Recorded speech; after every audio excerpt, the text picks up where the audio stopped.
The manhwa begins with a man slowly letting go of their grip, their clothes scattered around, showing signs of the intimacy they'd shared. The girl lies in bed, trembling and taking slow breaths, while the man hovers over her, breaking into a sweat before leaning down and kissing her again. The next morning, she wakes up and sits upright in bed, her mind overwhelmed as she reflects on the events of the night before with the realization that she'd lost her virginity to a man she knew nothing about except for his name. As she scrambles to gather her clothes, an ID card slips to the floor.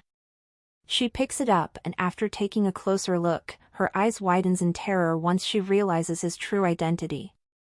Our heroine's name is Rosina Starout. She belongs to a wealthy family that helped found the country and had also produced empresses for generations. She was also the daughter of the Count Starout, however everything changed with his passing.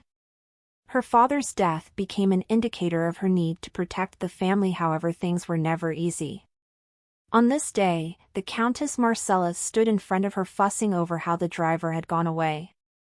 She tried explaining that they didn't have enough money to support all the staff, however her mother only responded with a question asking if she was insinuating that they walked to the Marquise's banquet.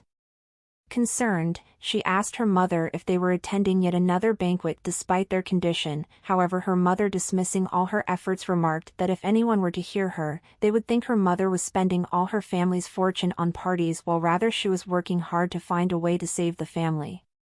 As her mother turned away, she retorted that she should have found a solution to the carriage issue before she returned later that day.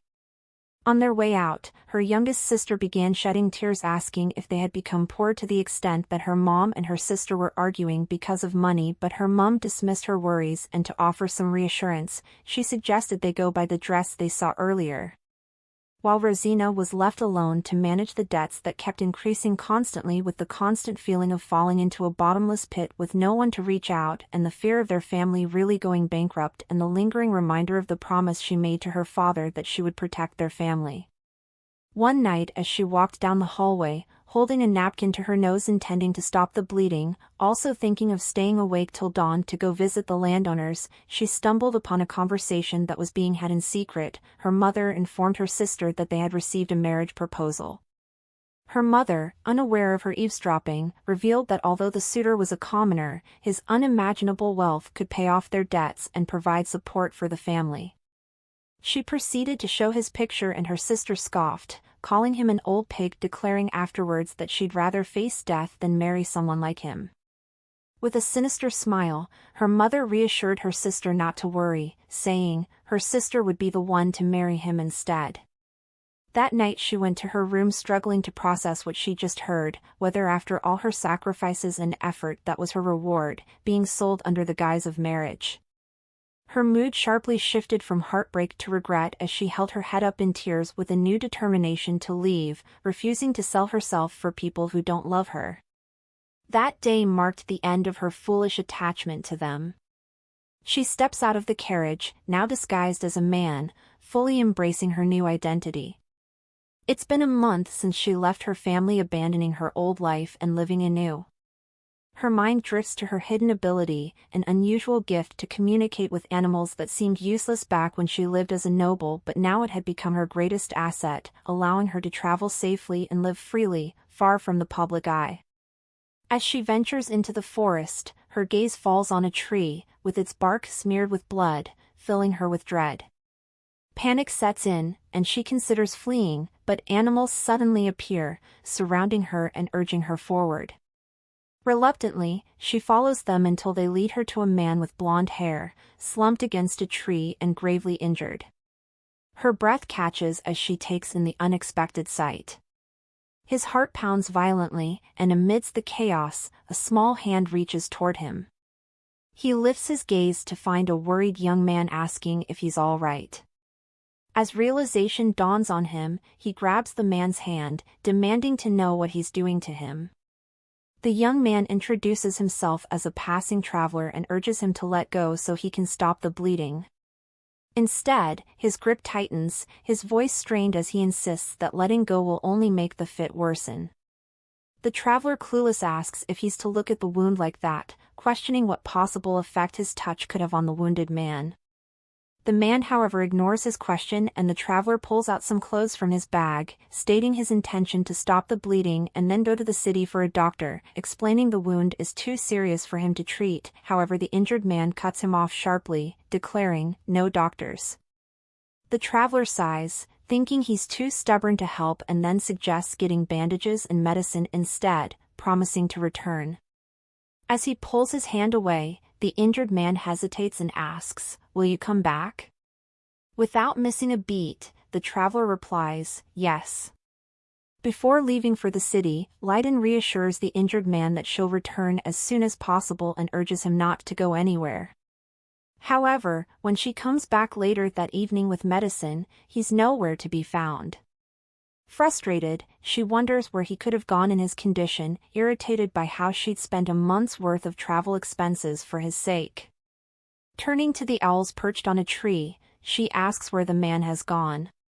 Following their guidance, she finds him hidden away in the darkness. When she asks how he managed to disappear so quietly, he replies that he made sure not to leave any trace. Ignoring his words, Ilan replies that he knows what to do and coldly tells him to show her his scars if he doesn't want to die. Reluctantly, he complies. As she applies the medicine, his sharp groans echo through the air, but when she asks if it hurts, he stiffly replies, "No." She instructs him to raise his arm, and as she wraps the bandage around him, she notices his firm, muscular body. Her gaze lingers on his darkened eyes, an observation he doesn't miss. "Why are you looking at me like that?" he asks. Startled, she pulls back and quickly explains that she was only wondering how he got injured, adding that it's fine if he doesn't want to talk about it. Unexpectedly, he asks why she's helping him and she replies saying no reason, thinking if he was truly dangerous the animals would have warned her about him. He asks for her name and she introduces herself as Ilan. Ilan bluntly points out how he had asked for his name and yet he hadn't revealed his, and he introduces himself as Jaren. Once she finishes dressing his wounds, she hands him a bag containing medicine, food, and clothes. He stands up to leave, but Jaren stops her with a question asking if she was already leaving, to which she responds that she's done all she can. He hesitates and suddenly clutches his chest in pain. Alarmed, Ilan rushes to him, worrying if she tied the bandage too tightly since she had no experience in wrapping wounds. However, Jaren rests his head on her chest and murmurs weakly, "Ilan, my body, it hurts a lot, can you stay with me a little longer?" Later that evening, Jaren, watching Ilan with a curious expression, asks how he'd found the inn. Ilan unbothered replies that he asked the animals, thinking it wouldn't be believable anyway, but to his surprise, Jaren asks if the animals have helped him before. Ilan hesitates before admitting that people rarely believe her and explains how whenever he tried to explain they would either laugh or think she's lying. Jaren with a comforting smile remarks that she doesn't seem like the kind of person who would lie. Ilan suggests they get some rest, however Jaren insists he shouldn't sleep on the cold floor and invites him to join him on the bed, but he declines, brushing off his concern. Jaren mentions how he claimed to be a traveler and asks if by chance his schedule was delayed because of him, and he says yes. Jaren apologizes, but Ilan waves it off, explaining that his travels weren't tied to any specific purpose. Instead, he just wanted to go as far as he could. Curious, he asks if Jaren is from the area, and he reveals he's from Halar, referring to the northern region of the continent, a harsh, snow-covered land plagued by monsters. Surprised, Ilan asks how he ended up so far from home, but Jaren falls silent. His reluctance to answer is clear, so she lets it go, thinking it's better not to push him. Just as she's about to lie down, Jaren's voice breaks the silence. "I was running for my life," he confesses, his voice trembling. His face is pale, and his hands tremble.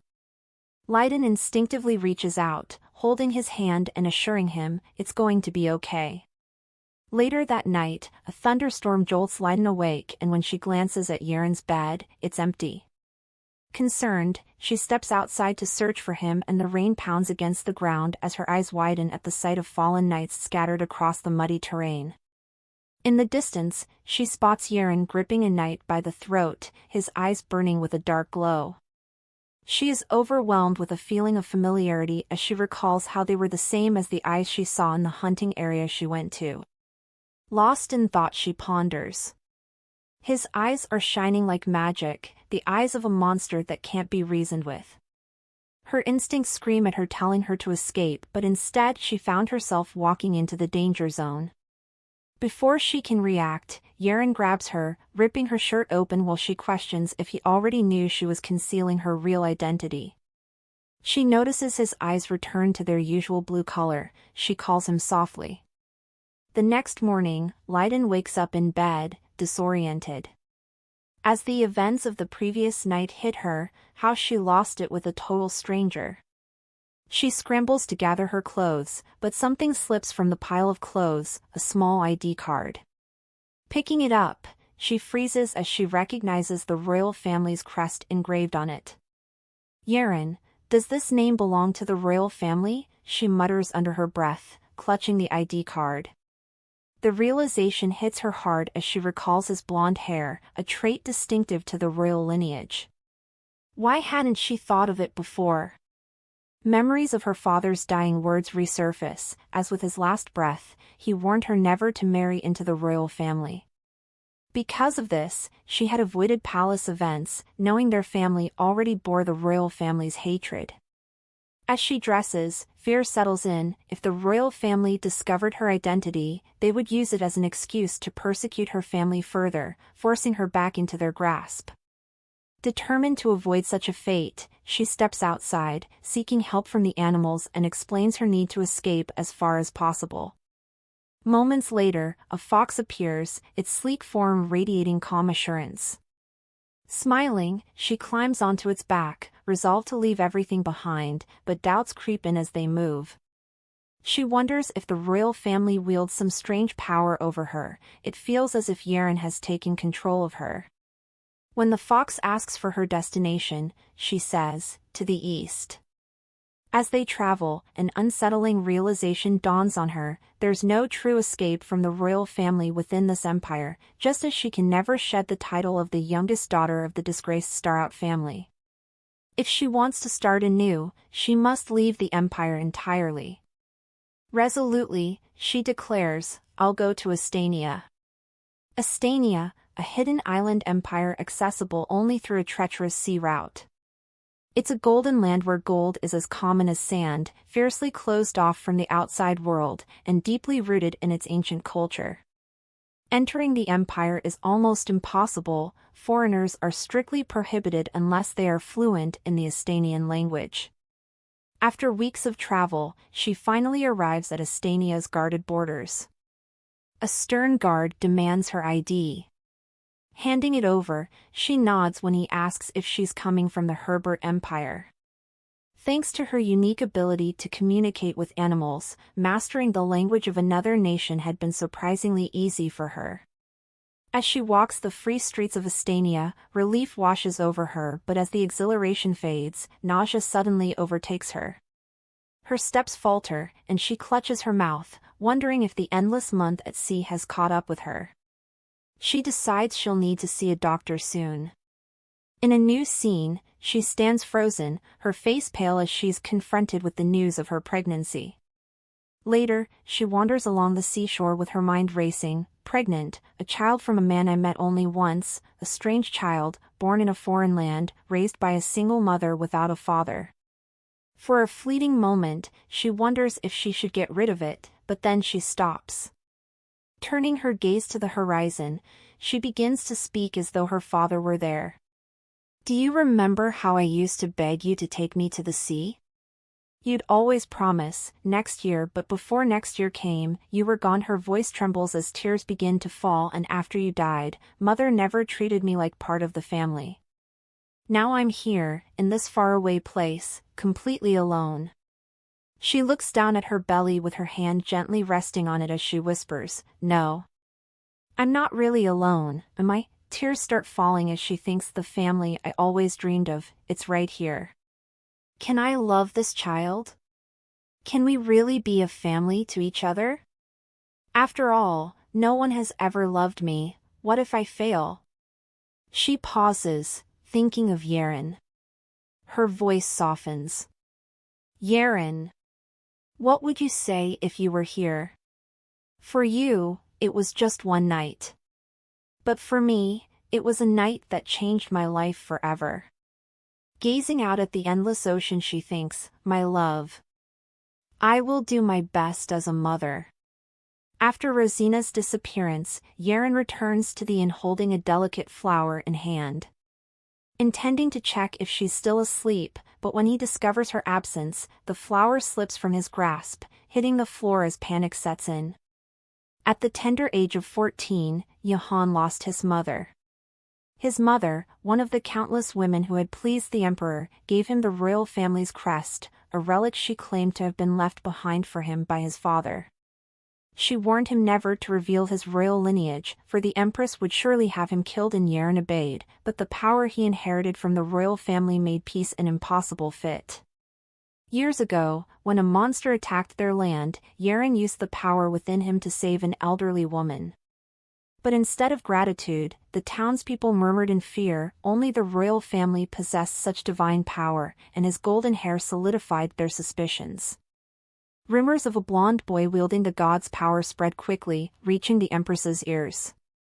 What Jaren's mother had feared became reality. He was hunted without stop, and the power of the gods that flowed in his veins became like a double-edged sword. The power that kills monsters and saves his life, but at the same time it drove him mad at the sight of blood. Time and time again, he would awaken at sunrise, horrified by what was left of the fight. His life became an endless cycle of escaping, fighting, enduring seizures, and after regaining consciousness, he would flee again to avoid giving the Empress's men a chance over him. From Haler covered in snow all year round to the south where green trees grow, and now he doesn't even know where he is as he feels every day getting more and more boring. His eyes kept closing, but he was afraid to fall asleep, afraid to lose consciousness forever and become a bloodthirsty beast. But in his darkest moments, when he silently cried for salvation, she appeared. The next morning, as Jaren lay beside Ilan, watching, he thinks, you cured me, Ilan. In an instant, the seizures that tormented me my entire life disappeared in an instant. His gaze softens as he wonders, how can you sleep so peacefully? Ilan, what is your true essence? And how did you think of disguising yourself as a man with this face? He places a gentle kiss on her forehead and pulls her closer, his heart swelling with emotions he barely understands. My light, he thinks. I still can't believe you've come into my life. I don't fully understand what's happening to us, but one thing is certain, everything feels like it will be okay as long as you're here. That morning, as Jaren disposes of the bodies of the assassins, he silently thanks the rain for washing away the blood. But the metallic scent lingers, and he knows it's only a matter of time before more pursuers come. Still, he clings to hope, believing they can find refuge together. Returning to the inn with a flower hidden behind his back, he prepares to offer it to her, and yet when he arrives, he is greeted by an empty room. She's gone. It feels unreal, as though she was nothing but a fleeting dream. His mind races. Why did she leave without telling me? Was it because of the assassins chasing me? Did she feel I was putting her in danger? Was it because of the way I acted informally with her? Or was it because I'm a monster who slaughters people? I didn't realize the truth until I searched for Ilan until sunset. I have lost Ilan completely, and as always I can't do anything. I don't have the power or wealth in this vast empire to find Ilan. Determined to gain the strength he needs to reclaim her, he makes a bold decision, and with resolute steps, Jaren walks toward the palace. Standing before the emperor, he declares, I am your son. In a new scene, Rosina gets ready when a young boy with blonde hair appears, calling her mom, and asks where she's going. Smiling, she responds, Ilan, you woke up early, reflecting on how it had already been 7 years since she fled. As he clings to her skirt, begging her not to leave, Rosina looks at her adorable Ilan, who, at 6 years old, is small and slow in everything he does. He complains that she's always late, and she explains that if she works hard, she'll be able to buy him delicious food, but Ilan protests, saying he'd rather play with her. Rosina thinks about how Ilan was born prematurely, which left his body weak and delayed his speech and learning. She feels a deep sense of guilt for not being able to care for him properly due to her work, and gently, she comforts him, promising that if he waits patiently, they can go on a picnic together after work. Ilan beams and kisses her on the cheek, saying that sounds wonderful. In the kingdom of Aania, Rosina walks down the hallway, reflecting on her role as the governess for the Viscount's family. She earned the position thanks to her rare ability to speak multiple foreign languages, a skill almost unheard of among the closed-minded Aanian nobles. The Marquis of Helles and his wife appeared particularly interested in the culture and language of the Herbert Empire and valued her expertise. As Rosina arrives, a cheerful voice calls out to her, "It's Kayla Helles, the youngest daughter of the Marquis." Kayla excitedly asks if Rosina brought what she had requested. Smiling, Rosina hands her the newspaper from the Herbert Empire, explaining that she got it by asking a merchant. Kayla giggles, thrilled to see the exotic newspaper. For her, the Empire feels like a magical fairy tale land, but for Rosina, it's a place she wanted to escape from. Kayla begins reading the newspaper aloud, announcing that a monster recently appeared in Haler and devoured dozens of people, but thanks to the Crown Prince who appeared and subdued all the monsters. Rosina praises her for reading well, and Kayla remarks that the Crown Prince must be incredibly strong. Rosina explains that the Herbert family possesses divine power, making them capable of defeating demons who are impervious to ordinary weapons, also adding that the Crown Prince's divine power is exceptionally strong. Rosina suggested she continues with her reading, urging her to proceed to the next title. Kayla obeys and proceeds to read aloud the next title about the Emperor's illegitimate son who still suffered from severe mania.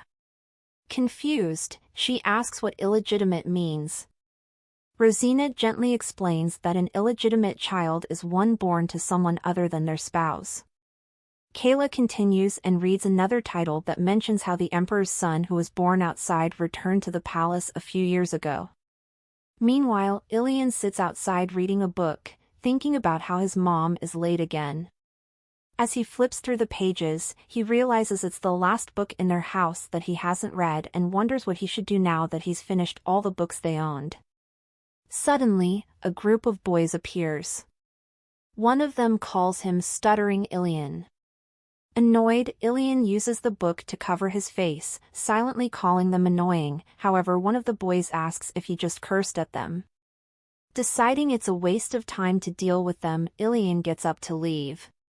But before he can go, another boy cruelly mentions that Ilan may be mute, but his mother was nothing like him with a pretty face and body. That comment pushes Ilan over the edge. Furious, he throws the book at the boy, hitting him and causing a nosebleed. With a cold gaze, Ilan warns, "Hey, don't you ever speak ill of my mom." The boy is shocked that Ilan had managed to utter a perfect sentence without a stutter. But Ilan, unfazed, thinks about how he has no desire to talk to people who discriminate against foreigners. With an unwavering expression, he responds, "So what?" The boy threatens to tell his dad and says they'll all be expelled from the country, but Ilan hears his mom's voice and turns to her, suddenly looking tearful. Stammering, he tells her that he was just taking a nap when those boys snatched his pillow and harassed him. Rosina hugs him tightly, apologizing for being late. Ignoring the other boys, she comforts Ilan while he mocks them quietly. As he clings to her, Ilan thinks about how she's been forced to play both the roles of mom and dad. Deep down, he feels guilty for acting out because he knows she's trying her best for him. Later, as they walk together, Rosina reassures Ilan that being foreigners isn't wrong, and they aren't going to be expelled. Smiling softly, Ilan assures her that he's fine, but Rosina wonders if he's just pretending to be okay to avoid worrying her. After all, he's such a caring child. To lighten the mood, Rosina takes off her shoes and playfully challenges Ilan to a race to the lake. She drops her shoes, turns to him with a grin, and says, "Let's see if you can beat your mom this time." Laughing, she runs ahead, but Ilan quickly overtakes her and wins. Beaming with pride, he smiles as Rosina hugs him. She lifts him up, swinging him around joyfully, but as she looks at him closely, she notices how much he's starting to resemble Jaren. Ilan spots her bare feet and offers to fetch her shoes. However, her smile vanishes when she sees him collapse to the ground. In a new scene, the local doctor informs Rosina that nothing seems wrong with Ilan. She protests, detailing how he was unconscious for over 10 minutes, his whole body stiffened, his complexion went pale, and he looked as if he might die. The doctor reassures her that his pulse, body temperature, and blood pressure are all normal, suggesting it may have been a brief case of heat stroke. Noticing the state of her feet, the doctor offers to treat them, but Rosina is confused until she looks down and realizes how injured they are. Later, Rosina tells Ilan to let her know immediately if he feels unwell again. He nods, smiling, and assures her that he feels fine. As she watches him eat, she thinks of how he was looking perfectly healthy, almost making the brief moment of collapse seem like a lie. She tells herself to pull it together since Ilan seems more worried about her than himself. She offers him more milk, and he responds cheerfully. But just as he reaches for it, his health suddenly deteriorates. The jug slips from Rosina's hand, shattering as she catches Ilan in a panic. Holding him close, she rushes him to the local doctor, fear gripping her as she struggles to keep him conscious. The doctor apologizes to Rosina, admitting he doesn't know the cause of Ilan's condition. He speculates it could be psychological since there's no sign of a physical illness and advises her to keep cleaning Ilan's body to prevent bedsores and to comfort him as much as possible. At first, Ilan remains unconscious for only 10 minutes, then it becomes an hour. By the time they've exhausted nearly every option, Ilan spends more time asleep than awake. Now, as she sits by his bedside, she reflects on how he's been unconscious for over 10 days. Holding his frail hand, she thinks, his body is so thin, his face so pale, where else can this little boy shrink to? Overwhelmed by guilt, Rosina blames herself, thinking her own frail body at the time of his birth is the reason for his suffering. Tearfully, she begs for fate to take her instead of Ilan. A sudden knock at the door interrupts her. Kayla bursts in, announcing that her mother has brought a great doctor. Lady Elisa Helles introduces a retired royal physician who served the Empire for many years. After observing Ilan's condition, the physician reveals that his illness cannot be treated anywhere in Aania. He mentions that he recalls seeing similar symptoms in the Herbert Empire and suggests Rosina take Ilan there for treatment. In a new scene, Rosina stands at the port with the Viscountess and Kayla, with Ilan strapped to her back. Kayla runs to her and asks if she'll return, and Rosina reassures her, saying of course, Aania is their home. As the ship departs, Rosina waves at them, questioning whether they'll truly be able to come back. She wonders if they were ever truly accepted in Aania, but despite everything, she and Ilan found happiness there. However, happiness without Ilan's health is meaningless, so she vows to do everything in her power to make sure he gets better. Finally, they arrive in the Herbert Empire. Rosina wastes no time and immediately takes Ilan to the best doctors as soon as they dock. However, every doctor she visits had the same response. However, this time instead, they suggested she try a clinic frequented by nobles in the capital. As Rosina clings to the hope that in the capital there will be a solution, the carriage shakes violently.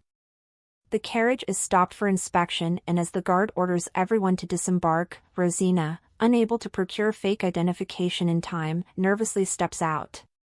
Overhearing the guards talk, she learns the increased security is due to monster attacks.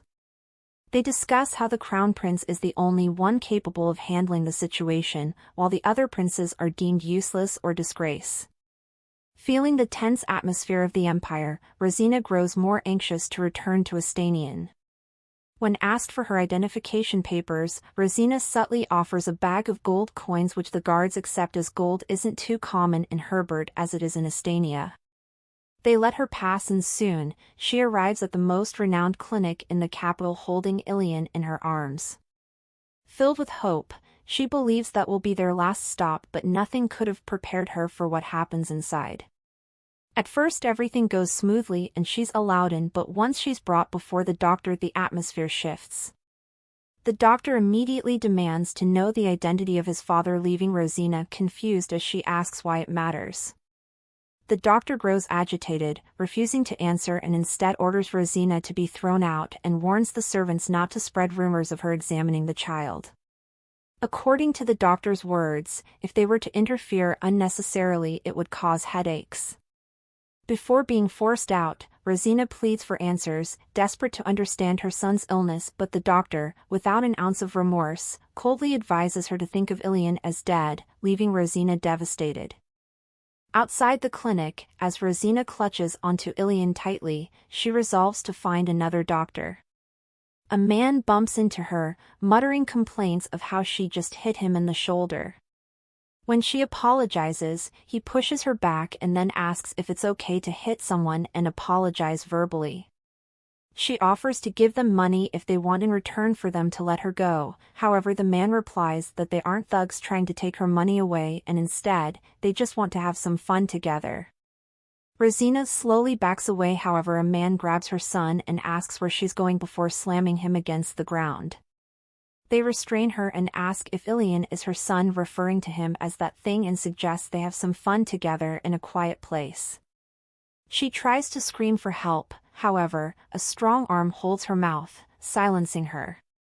Just then, a group of knights arrives, pointing their swords at the men. The attackers release her and without thought, Rosina rushes to Ilan.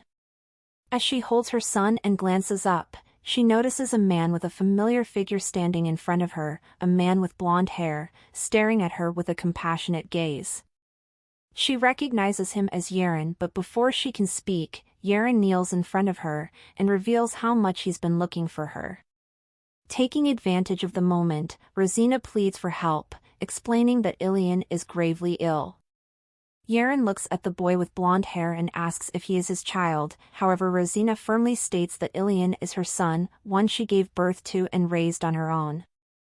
Jaren pauses, then calmly explains that if Ilan isn't treated soon, he might never wake up, revealing that he knows how to cure the illness. Later, as they sit in a carriage together, Rosina reflects on how she and Jaren ended up in this situation.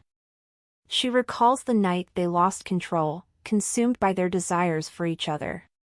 She thinks it's a choice she wouldn't have made if she were in a sound mental state, and as a result, he was now the father of her child, also being the first and last man she ever had. She reflects on how she still had dreams about him. Sometimes, she sees him and feels like she wants him forever, dreams of crying tears of joy. She tries to speak, but she hesitates while Jaren takes off his coat and drops it over her. Breaking the silence, Jaren finally asks, "Didn't you want to see me?" Avoiding his gaze, she says yes, and his solemn response is, "I see." She quickly changes the subject, asking if the road is long. Jaren tells her they're almost there. As she looks out the window and sees the Imperial palace, her heart sinks. Inside the palace, a frantic servant rushes to the queen, reporting that the third prince has arrived with a carriage to the front of the Imperial gate, and with him, he had a young woman and a child who bore a striking resemblance to him. Tertia Aloa Herbert, the empress of the Herbert Empire, was flawless from the moment of her birth. As the only daughter of Duke Aloa, her rise to power was inevitable, and her prayers to bear the crown prince were answered. Married to the most noble man in the empire and blessed with a son who carried the empire's future, her life seemed perfect. However, her perfect existence was shattered when a woman appeared, claiming to have borne the emperor's child. Tertia swiftly got rid of the mother, declaring that her son alone was sufficient as the prince of the empire, refusing to let an illegitimate child tarnish her legacy. Years later, news reached her that the boy she had failed to eliminate despite multiple assassination attempts was now in a private meeting with the emperor. Entering the hall, she saw him, the flaw in her otherwise perfect life she couldn't clean up. Her mind raced with anger as she demanded to know where this boy had come from.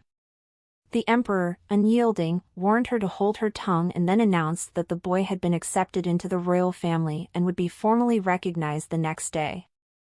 The empress, enraged, questioned his sanity, asking why he would associate with an illegitimate child. The emperor revealed his reasoning: a deal had been struck. Jaren, the boy, had promised to vanquish the monsters terrorizing the empire in the name of the crown prince. The emperor explained how the noble families had refused to send their sons to deal with the escalating monster attacks, hence the crown prince would have to go on another mission to subdue them soon. The empress brings up how the crown prince already sustained injury from a previous subjugation, and asks if he wouldn't spare him at least for the sake of his health. The emperor, taking advantage of her reason, asks what she would do if she were in his place, remarking that it would be such a shame to allow such divine power slip from their hands. Jaren then declares strongly that he would bear the bloodshed and danger, ensuring the safety of the crown prince while gaining the respect of the people. The empress clenches her fist tightly and questions how she can leave an illegitimate child to live and wander in the palace or to expose her son to danger again. With a hesitant smile, she welcomed him to the royal family, and as he turned away she thought it'd be better if he were torn into shreds while hunting the monsters.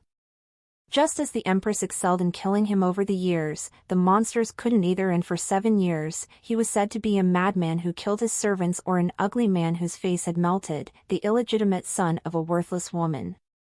The malicious rumors, all orchestrated by the empress, were never denied by Jaren. He accepted his role as a pawn, a tool to protect the empire, and faithfully carried out his missions. Until the day the empress received shocking news that Jaren had returned, bringing with him a woman and a boy who bore an uncanny resemblance to him.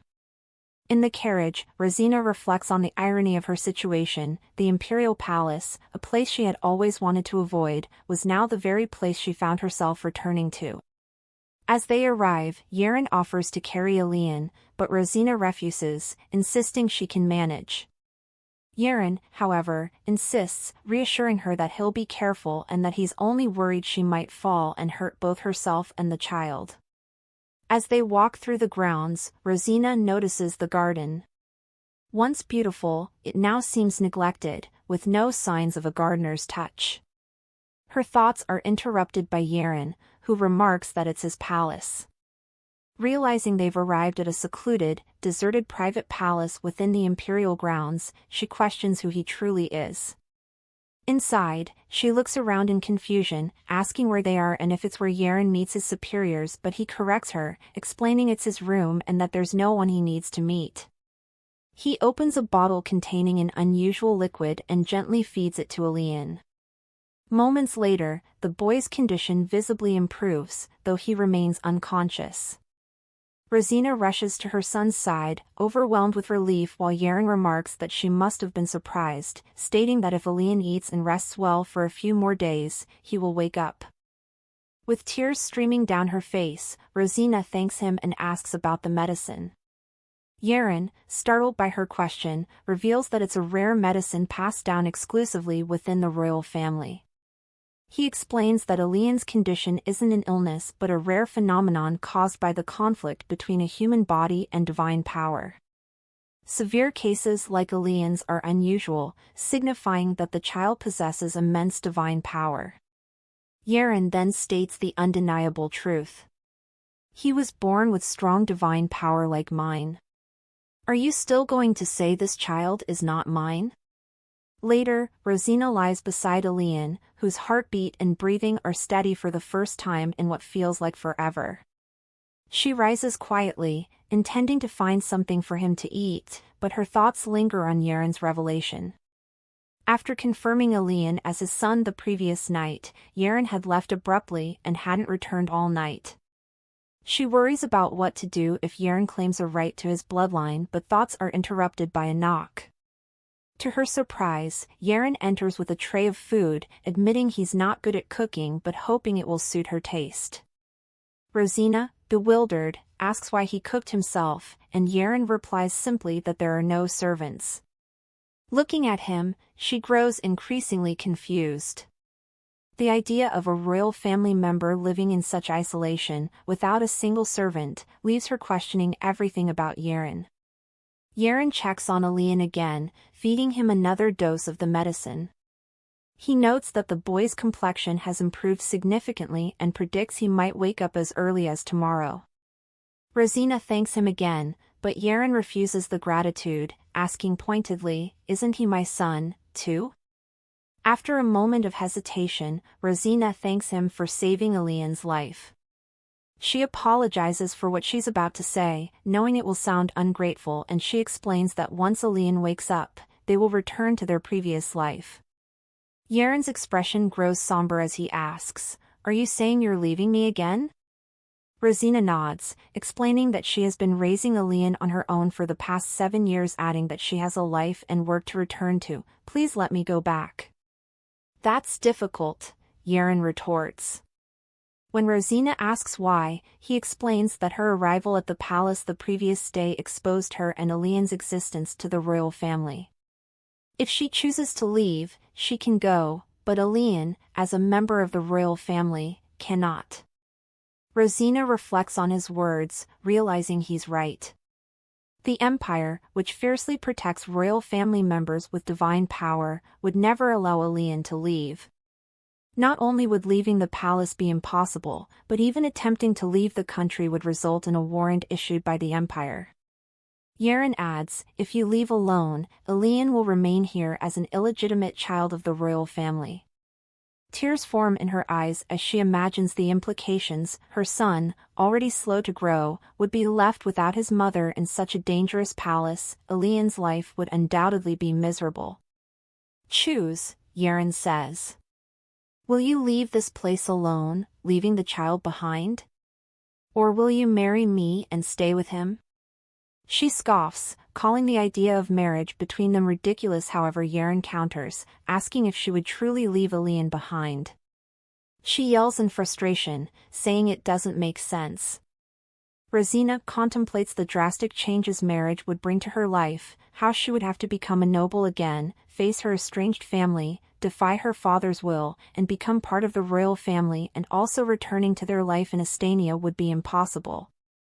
Yet, as she hears her son mumble softly in his sleep, "Mother," she reluctantly agrees to marry Jaren, but with a condition.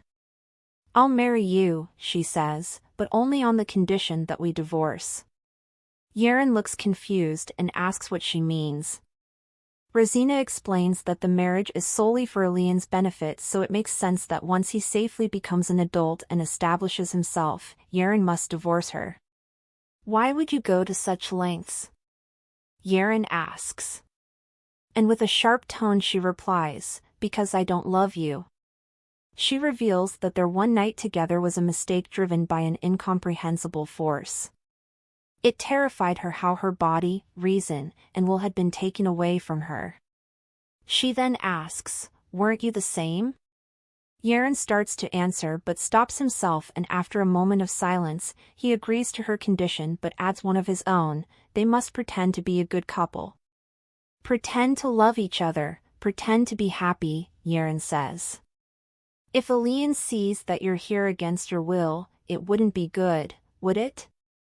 I want to be a good father to him, as I haven't been able to until now." Rosina hesitates but ultimately agrees, and Jaren concludes, "Then I believe you'll keep your promise, Rosina Herbert." Meanwhile, the Tiliad Knights, an elite order known for their exploits in demon extermination, gather in their rest area.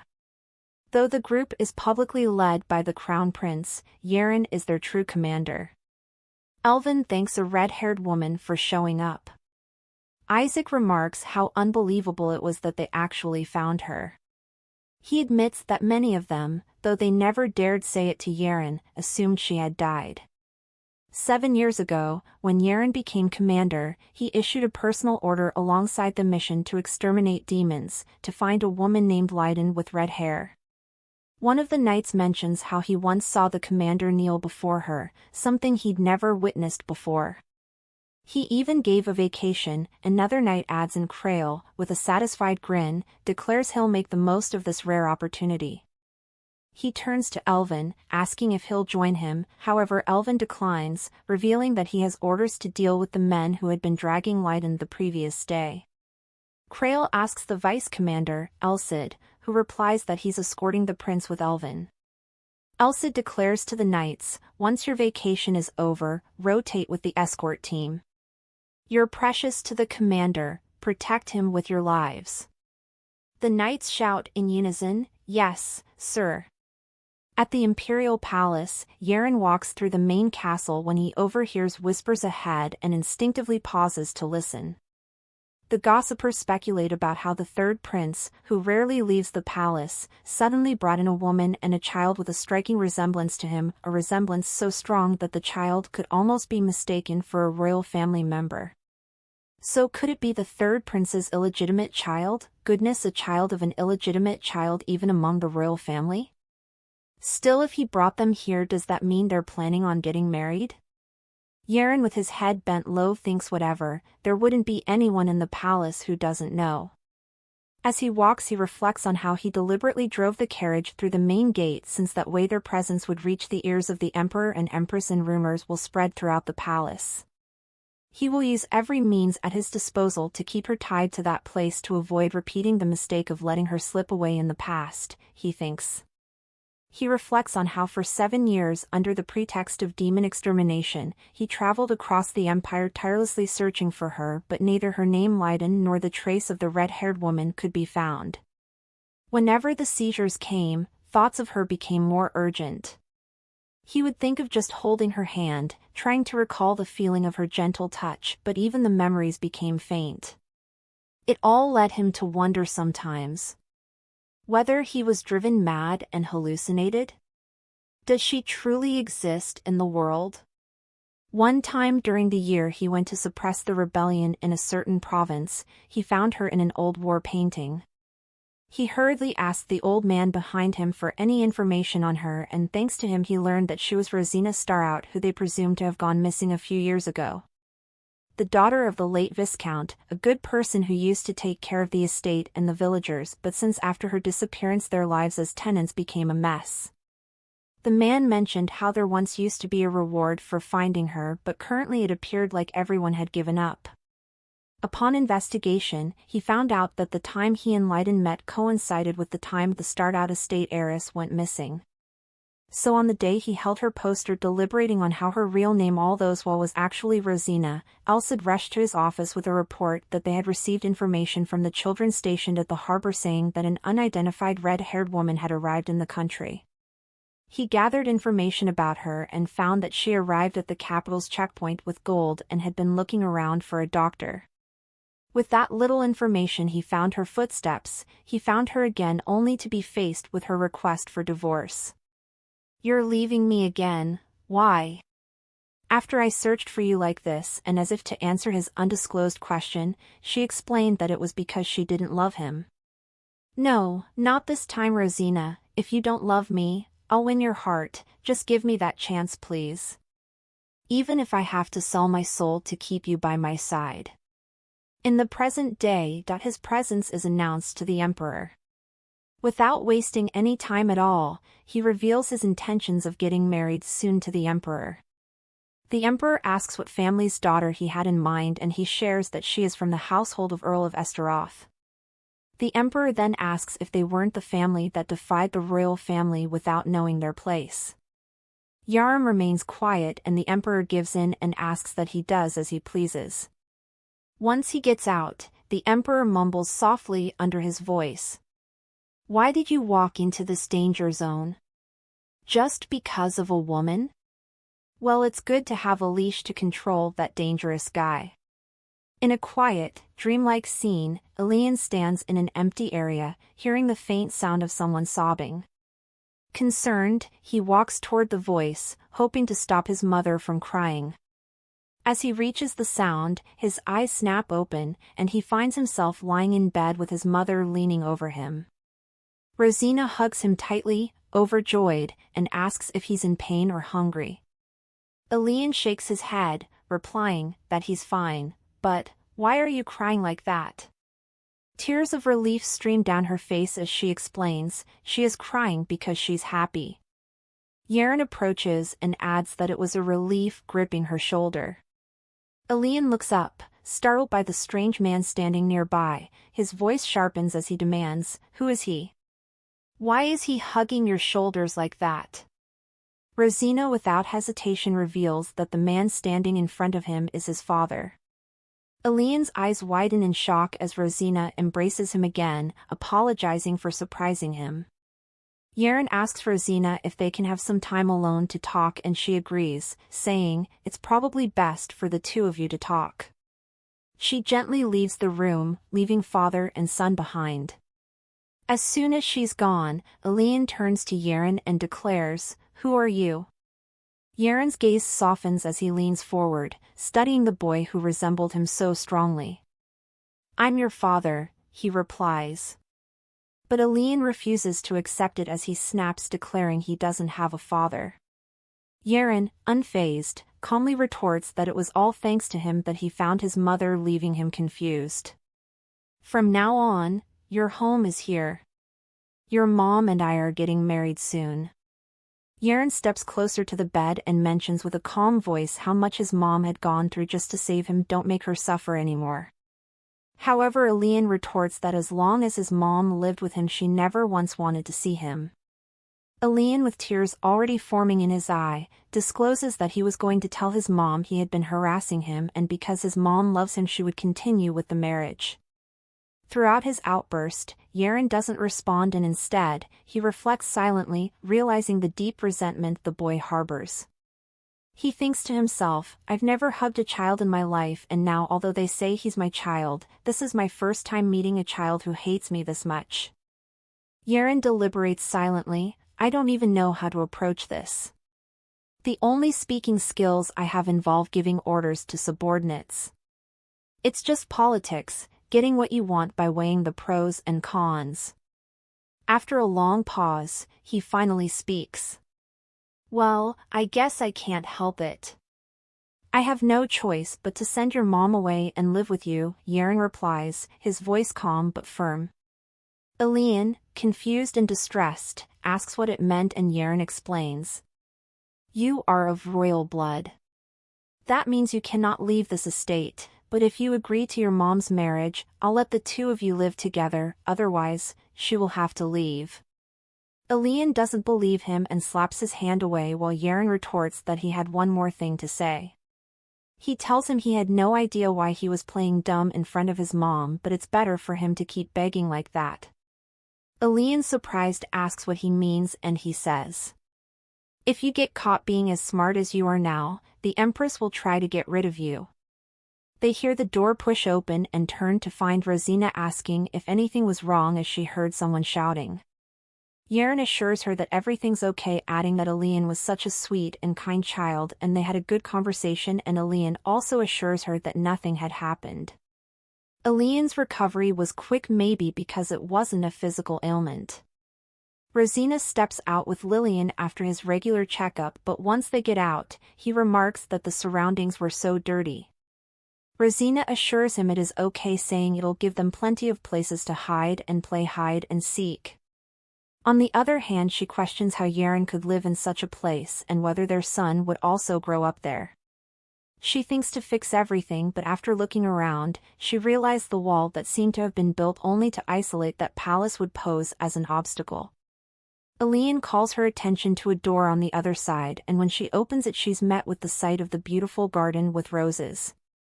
Her smile, however, is quick to fade once the servants all turn to her and begin whispering amongst themselves about whether she wasn't the lady who came with the third prince.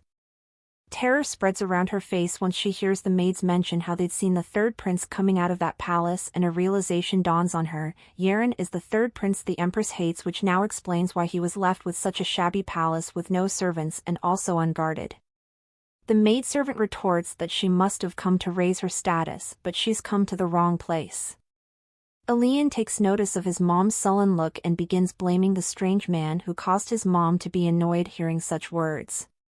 He calls her attention to his leg, and in an instant she picks him up and says since he's been down for so long it's natural for him to forget how to walk.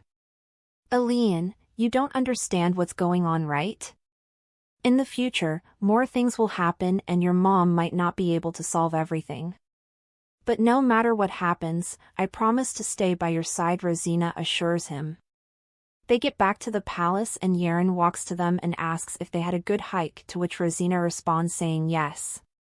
He offers to hold Ilan, remarking that it is hard to hold a child all the time. However, Lillian quickly tells his mom he is no longer in pain anymore and can walk on his own.